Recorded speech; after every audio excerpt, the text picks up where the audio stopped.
harus terganggu oleh anaknya itu orang tuanya. Kalau sudah kiri kan adatnya kan nggak sopan seperti ini. Saya bilang sopan itu kebutuhan setelah ilmu. Menurut ilmu adalah anak yang harus diganggu anak itu orang tuanya, itu menurut ilmu. Sopan itu kok sih, bakas kok sih. Nomor loro telu. Aturan ilmu ditegakkan dulu. Bahwa jadi korban anak harus orang tuanya. Ketika anak ingin uang harus orang tuanya yang jadi korban. Jangan orang, itu ilmu. Yang kedua kalau kita baru bicara etika. Nah iso jaluk pas tangi masalah ini bocah. Lah nak nuruti etika aku jodoh aku ya pas aku seneng pas apian. Akhirnya bojoku nurut karena bojoku ya keluarga kiai suka ilmu. Saya gede-gede ge mari piyambak, anggere gede-gede ge isin piyambak mari napa. Tapi kan jelas bocah iki utang jasane mbek wong tua. Bahkan saiki sudah gede mikir bapak iku apik tenan turu tak gugah wae gak tersinggung. Lho kula biasa 10 menit turu digo anak kula jam mlaku-mlaku iki kula mlaku-mlaku. Berapa kali saya ngaji terlambat 10 menit, 5 menit gara-gara anak kula nembe dugi lunga biar jam mlaku-mlaku tak turu. Karena jangan sampai kita ini misalnya demi ngaji anakku jam mlaku-mlaku rata turuti. Akhirnya anak saya itu dendam sama ngaji. Gara-gara ngaji aku gak dijak mlaku-mlaku bapak. Akhirnya nganggap ngaji itu problem. Akhirnya roh-rohin itu problem kayak gitu. Oh bapak demi keriting kan. Roh Mustafa demi jenggot kan gitu. Kan panjang. Wah, akhirnya roh rai-rai ini rai trauma kan. Nah itu kan gak bagus. Tapi nak tetap mlaku-mlaku, nggak wes berpas mlaku-mlaku tetap ngaji. Anak itu punya kesimpulan ternyata saya masih nomor 1. Keriting nomor 2. Keritingnya ya maklumi nak waras, umpamanya aku ora anake kadang.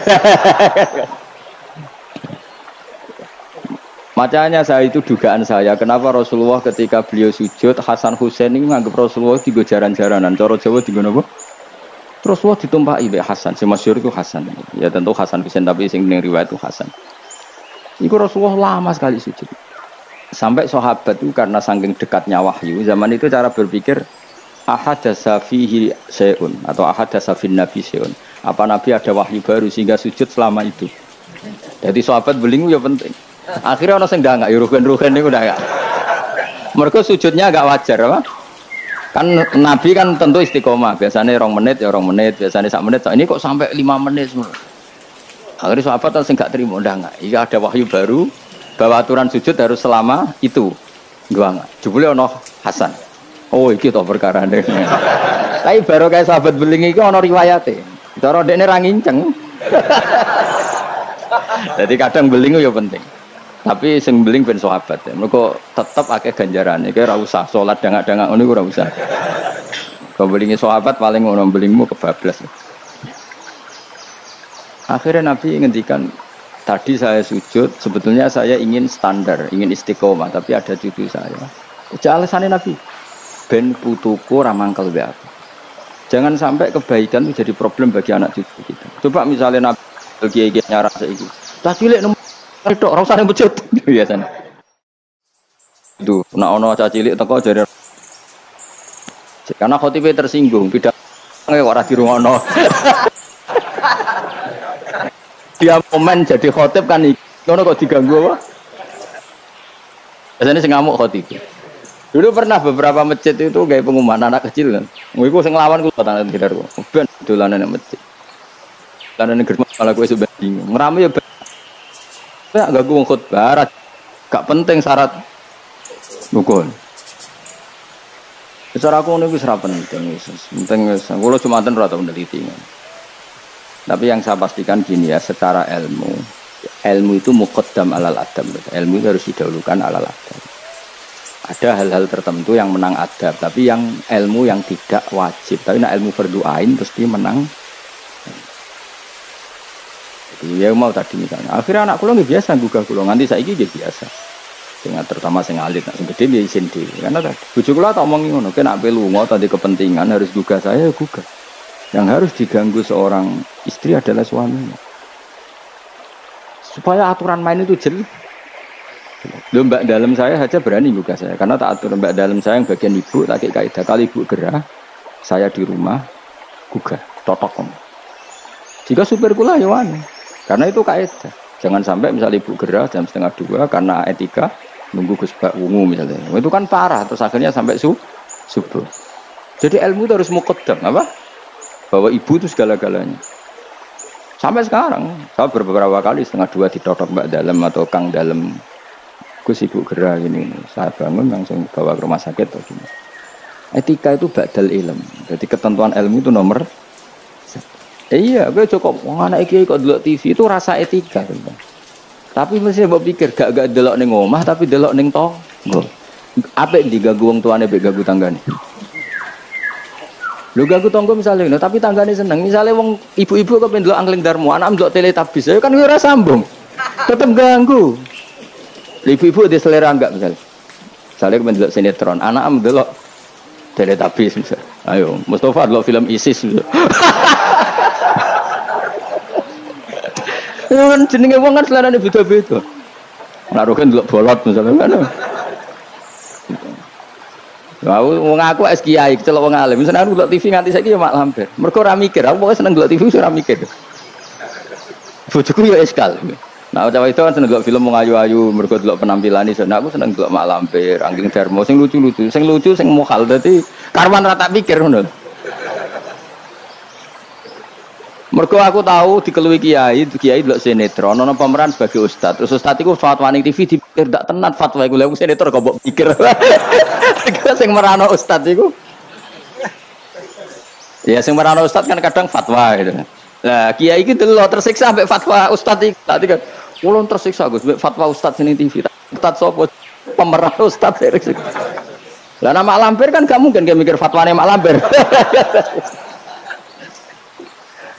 Tapi setan wis setruk. Kok ngenteni ngekek was-was aku coba tak tinggal delok mak lampir. Aku ngerti kok setan wae was-was aku ya. Tinggal ada mangkel ya. Pemenang setan ning gambar iku luwih ngeri. Jadi setan jangan kurang ajar kan. Jadi orang-orang alim itu diridu. Termasuk koyo Mustafa Kabel sing ngaji ning kene kabeh. Cara zaman akhir sing alim tak sebut ngalim. Jadi misalnya ke sholat itu kadang setan ngridu ngene, kowe sholat ora mesti ditampa pangeran. Terus kita kadang menyesali masa lalu, sholatku, posoku ora mesti ditampa pangeran. Iku setan. Ngridu niku setan. Kowe kudu mbok lawan, ditampa ora ditampa itu kenangan terbaik saya sebagai hamba pernah sujud, pernah sholat, titik. Kayak apa buruknya kita ketemu Allah ora tahu sholat, ora tahu sujud. Wes ora ditampa lah. Lah aku malah tak lawan kadang setan. Beneran ora ditampa. Pek kowe ngono sholat gua. Mungkin atau sholat, pek-pekan sholat gua. Karena setan mau kepinginnya supaya orang menyesali atas kesalahan di masa lalu. Kayak apa? Belum tahu soleh kok getun. Juga kok ngene lho contoh ning fisik. Aku ngrumat cah yatim secara ikhlas. Mulai cilik, bareng gede kuliah dadi wong lali aku. Bareng lali aku terus aku getun ngrumat cah iku ternyata gak bales jasa. Lu kamu ngrumat dia secara ikhlas itu dadekno ana wa kafilul yatim kahateni fil jannah. Kok malah kowe saiki dadi murahan arep-arep dibales jasa hanya karena tamak kamu, anak yang kamu rumat sekarang jadi menteri misalnya. Cek goblok. Ikhlas kamu itu janjine swarga, tamak kamu itu setan. Kancanan wis seringe ngono, kancanan pondok ikhlas melarat ikhlas, bareng kancane sugih utang ra oleh, udah asal dhisik kanca aku saiki kok medhit mbek aku. Itu tidak perlu seperti itu. Masa lalu kita yang ikhlas itu masa lalu yang luar biasa. Nah, tapi setan kepengen batalno ikhlas di masa lalu. Makanya di Ikhya itu setan saking kurang ajar. Ikhlas wis kliwat itu udah adek. Nah, zaman kowe goblok kan mesti ikhlas lah. Lan cara Mbah Mun guyonane santri mbek kiai ku ikhlas santri. Mergo santri ku nyucup kiai sapa ikhlas. Bareng dadi kiai pikir-pikir ni rival ini ora kan.